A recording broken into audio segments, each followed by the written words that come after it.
Muito obrigada. Bom, boa tarde a todos os presentes, a todos os professores. Meu nome é Mariana Ignacio. O meu tema é sobre deslocados ambientais. E eu escolhi esse tema porque eu sempre tive afinidade com o direito ambiental e é o ramo do direito que eu pretendo atuar. Bom, primeiramente, quem são os deslocados ambientais? Não existe um conceito definido porque não existe um instrumento jurídico atualmente apto para tratar sobre esse tema e essas pessoas. E esse foi um dos grandes motivos pelo qual eu escolhi o tema do meu trabalho. No entanto, apesar dessa falta, existem as considerações dos doutrinadores, então podemos entender que são um grupo de pessoas que são forçadamente levadas a migrar, seja internamente, ou seja, nos limites do seu próprio país, ou externamente, quando há essa ultrapassagem de fronteiras, em razão das mudanças climáticas ou de alguma catástrofe ambiental. É um tema extremamente relevante porque essas migrações forçadas estão sendo cada vez mais frequentes e em 2021 foi realizado um estudo pelo Banco Mundial, publicado pela ONU News, onde ficou previsto, né, que cerca de 216 milhões de pessoas vão migrar internamente, ou seja, dentro dos seus próprios países, nos próximos anos, em razão das mudanças climáticas. Então, é necessário que o governo se atente a essas questões, pois pode vir, né, a ter crises sociais, como a xenofobia, que é muito, que acontece muito, né, a fome, a miséria, o desemprego. Então, é necessário que o governo se atente a essas previsões e realize uma legislação estruturada para lidar com esse contexto, né? Bom, existe uma grande controvérsia na doutrina em relação à nomenclatura dessas pessoas. Alguns entendem que seria melhor chamá-las de deslocados ambientais e outras pessoas entendem que a melhor nomenclatura seria refugiados ambientais. Porém, quanto aos refugiados ambientais, a grande maioria dos autores entendem que não é a melhor nomenclatura. Por quê? Porque, primeiramente, refugiados ambientais não estão descritos no Estatuto dos Refugiados de 1951. Além disso, quando se lê o conceito de refugiados, está muito atrelado àquelas pessoas que saem do seu país de origem para o país de destino, né? Então, há essa ultrapassagem da fronteira, e quando falamos de deslocados ambientais, podemos englobar mais pessoas que estão vulneráveis, né? Tanto aqueles que saem de seus países, quanto aqueles que migram internamente, que é um número expressivo de pessoas, né? Bom, como já dito, não existe nem no campo internacional, nem no campo nacional, um instrumento jurídico que trate dessas pessoas atualmente. Existe o Estatuto dos Refugiados, a Convenção de Kampala, de Genebra, todas essas tratam de refugiados que estão fugindo de perseguições políticas, ideológicas, religiosas ou então conflitos armados, mas nenhuma delas menciona a questão daqueles que estão fugindo por alguma catástrofe ambiental ou alterações climáticas, né? Por exemplo, escassez de alimentos, enfim, várias outras situações, né, que são acarretadas pelas mudanças climáticas. No Brasil, nós temos a Lei de Imigração, que é uma lei extremamente inovadora, trouxe diversos novos direitos para os migrantes no geral. No entanto, também há uma lacuna muito forte, né, em relação àqueles que estão sofrendo esse deslocamento ambiental, porque o único direito previsto se encontra no artigo 14, que é o direito ao visto temporário, né, para todos os imigrantes, independente da origem dessa imigração, né? Então, assim, apesar de haver essa falta no ordenamento jurídico internacional e nacional, é necessário que haja a compreensão de que eles têm direitos humanos, né, que devem ser respeitados. Inclusive, conforme a declaração de São José sobre refugiados e pessoas deslocadas, os direitos humanos são inalienáveis, independente das circunstâncias, local e tempo, né? Lugar também, enfim. Então, independente de onde estiverem, de qualquer circunstância, essas pessoas precisam ter o seu básico reservado, né? Seus direitos garantidos, né? Pelo governo, né? Infelizmente, existe uma falha muito grande em relação a essas pessoas que, infelizmente, perdem as suas casas, as suas propriedades, os seus bens, sejam enchentes, deslizamentos, enfim. e às vezes precisam do auxílio mais das ONGs, de voluntários, porque normalmente não tem uma ajuda tão assídua do governo. Bom, em relação a uma coisa importante, né? O artigo 225 da Constituição Federal afirma que é direito de todos o meio ambiente ecologicamente equilibrado. Sendo assim, quando essas pessoas estão nesse contexto de alteração climática, que indisponibiliza, né, a água, a comida, enfim, diversos outros fatores, ou então passam por uma catástrofe ambiental trágica, né, elas estão num contexto de desequilíbrio ambiental. Então, é preciso que tenha sensibilidade, especialmente por parte do governo, para lidar com essa situação e reverter, né? Ajudar essas pessoas, enfim, criando uma legislação que preveja quais são os direitos dessas pessoas para que essa situação possa ser resolvida, né, com mais facilidade. Em relação à jurisprudência, também não encontrei nenhuma a respeito nem dos deslocados, nem dos refugiados ambientais. No entanto, acho válido citar uma ação civil ordinária do ano de 2018, feita pelo Estado de Roraima contra a União, em que o Estado de Roraima afirmou que, na época, 10% da sua população se tratava de refugiados venezuelanos que estavam vivendo em condições precárias de sobrevivência e que não havia mais recurso para lidar com novos imigrantes, né? Então, eles estavam requerendo o fechamento das fronteiras entre Venezuela e Brasil. No entanto, o pedido foi denegado pela relatora da ação, que afirmou que o Brasil tem densidade demográfica suficiente para lidar com essas pessoas, tem infraestrutura, tem os órgãos específicos, que são o Acnur e o CONARE, que são especificamente voltados, né, para a questão da migração. Além disso, tem estrutura territorial suficiente também, ao contrário dos países que mais recebem imigrantes por ano, que normalmente são países extremamente pequenos da Europa, né? Então, o Brasil tem todo esse suporte para lidar com essas pessoas.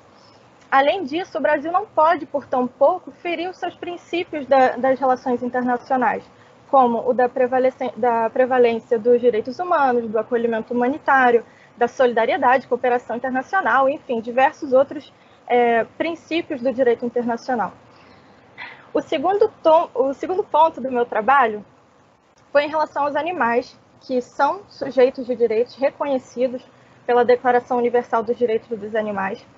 No entanto, esse reconhecimento sofre grande resistência no Brasil e no mundo, especialmente pelos setores que lucram com a exploração animal, especialmente turismo, agropecuária, indústria, enfim, o setor alimentício, né? Então, eles têm uma certa resistência para identificar os animais como sujeitos de direitos.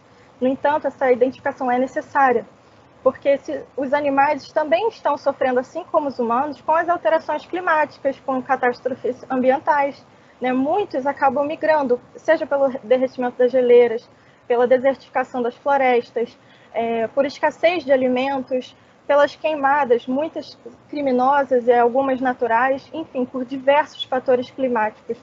Então, esses animais, muitas vezes, acabam migrando para o meio urbano, e essa interação não é nem um pouco saudável. Muitas vezes acabam gerando consequências biológicas, como a propagação de zoonoses, de novas doenças, ou então os humanos, né, muitas vezes têm a falsa impressão de que precisam se defender desses animais, então é muito recorrente, né, que esses animais sejam mortos, ou então esses animais migram para florestas, né, e acabam desequilibrando aquele ecossistema que já era equilibrado, né? Por exemplo, com a vinda de espécies invasoras, com a vinda de novos predadores, de modo que pode gerar a extinção de espécies, competição por recursos, alimento, abrigo, enfim, diversas coisas, né? Então, e conforme o artigo 225, inciso 7º da nossa Constituição, é dever do poder público cuidar e proteger da fauna e da flora e evitar práticas que levem à crueldade, à extinção de espécies, que coloquem em risco a função ecológica dos animais, da fauna e da flora, né, no geral. Então, na prática, nós não vemos muito isso, infelizmente, apesar de ser um artigo constitucional.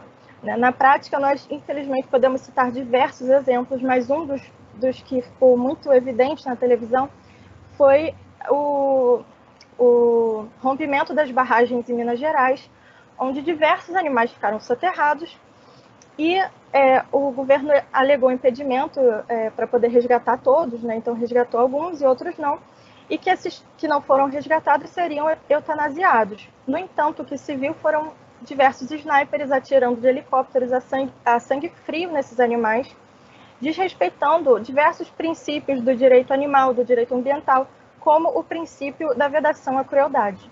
Então essas cenas são muito comuns, né? E existem alguns animais que são naturalmente migratórios e outros que estão forçadamente sendo levados também a migrar e procurar, né, um novo lugar para sobreviver, infelizmente. Então, o governo precisa se atentar a essas questões, pois a saúde, né, da biodiversidade reflete diretamente na nossa sociedade, né, inclusive na economia, né? Quando acontece alguma tragédia, né, ambiental, muitas vezes aquele lugar onde ocorreu aquela tragédia é um setor que tem muito forte a economia do turismo, né? Então, reflete em muitos pontos da nossa sociedade.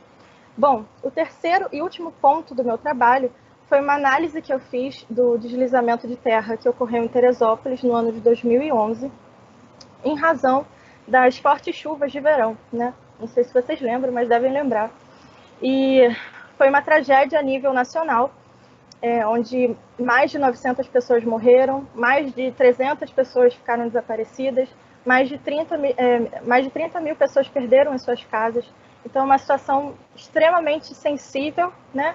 E na época foi gerada uma CPI e um relatório de inspeção elaborado pelo Ministério do Meio Ambiente, né? Onde ficou claro, onde ficou evidente, né, a falta de fiscalização por parte do governo e também a falta de cumprimento rigoroso da legislação ambiental. E nós temos uma legislação incrível, que é o Código Florestal, que estava muito desrespeitada, né? As APPs foram as áreas mais atingidas. As APPs são áreas de preservação permanente. E essas áreas são naturalmente fragilizadas e não comportam nenhum tipo de desmatamento, né? Seja para moradia, para criação de gado para agropecuária, indústria, enfim, não serve, não pode fazer, né? São áreas que são extremamente frágeis, né? E esse desmatamento estava muito evidente lá, né? Nessas áreas. Então, são áreas naturalmente frágeis que ficam mais frágeis ainda, potencializando essas catástrofes, né? Então, outro fator que ficou muito evidente no relatório de inspeção foi a previsibilidade. Deslizamentos ocorrem ali na Serra do Mar há mais de 60 milhões de anos, conforme os geólogos, né, estudaram e relataram no relatório de inspeção. Além disso, anos antes do deslizamento em 2011, já haviam sido registradas mais de 600 mortes pela mesma razão. Então a história se repete, não existem mudanças concretas por parte do governo e também por parte da sociedade, que continua realizando o uso indevido do solo, né? E o governo acaba não tendo uma fiscalização tão assídua. Então, as mudanças não ocorrem e, infelizmente, acabam facilitando novas catástrofes ambientais, né? Bom, então, para concluir o meu trabalho, é necessário que haja o reconhecimento e a oficialização dos deslocados ambientais, seja humanos, seja animais. Poderia ser através de dois caminhos. Um seria revisitando os estatutos e convenções que já existem, englobando a questão dos deslocados ambientais, fazendo com que os direitos já previstos para os refugiados também sejam aplicados para os refugiados ambientais ou deslocados ambientais, ou então fazer uma nova convenção especificamente sobre o tema.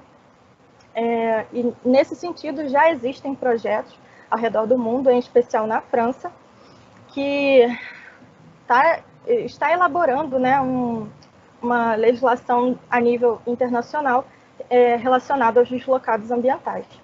Também é necessário que haja um cumprimento efetivo da legislação ambiental, pois nós temos, o Brasil tem um dos maiores suportes de legislação protecionista ambiental do mundo. No entanto, ao mesmo tempo, é um dos países que mais desmata e menos há fiscalização e cumprimento dessas normas. Além disso, é necessário que haja a criação de medidas de proteção, de segurança, como a criação de sistemas de alarme, a criação de abrigos e repasse de recursos e mais planejamento para esse tipo de situação não ocorrer com tanta frequência como infelizmente ocorre até hoje. Assim finalizo o meu trabalho. Muito obrigada pela atenção de todos. Passo a palavra para os professores.